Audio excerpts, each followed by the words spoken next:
La Constitution est toujours soumise à l'épreuve du temps. Sauf que, aujourd'hui, 10 ans après, le temps n'a plus le même impact.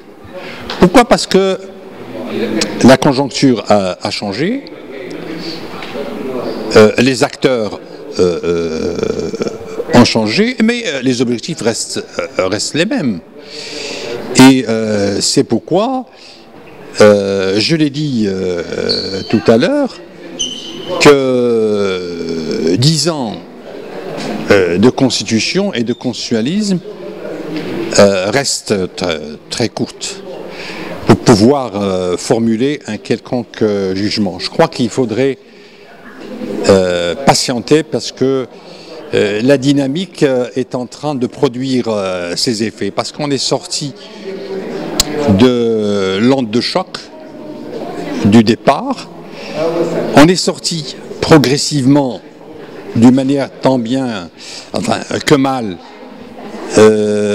dans une phase d'installation des institutions parlementaires et gouvernementales telles que issu de la Constitution, qui précise qu'il s'agit d'un gouvernement élu.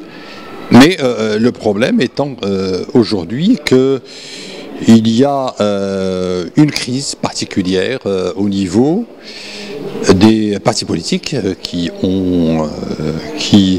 semble-t-il, sans parti pris personnel, ont beaucoup de travail à effectuer sur eux-mêmes en termes démocratiques pour s'adapter aux nouvelles exigences de la Constitution qui fait de l'alternance un mode de gouvernement.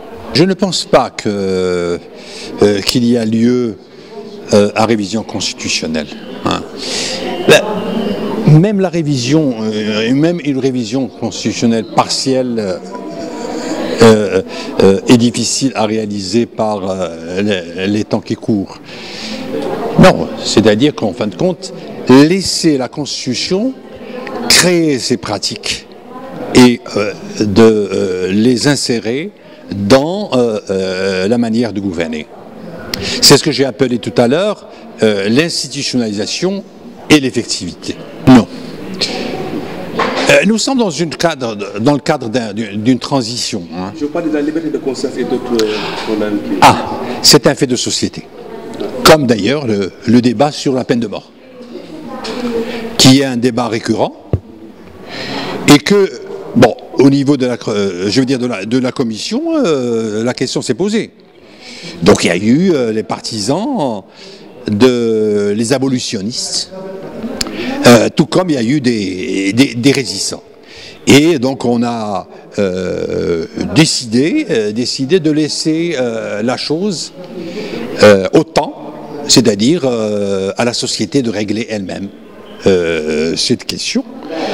Et on a trouvé une formule de substitution qui est vague, qui est ambiguë, qui est ambivalente, mais elle est en amont d'une évolution future. Le droit à la vie. À défaut de reconnaître le droit, l'abolition de la peine de mort, on a estimé que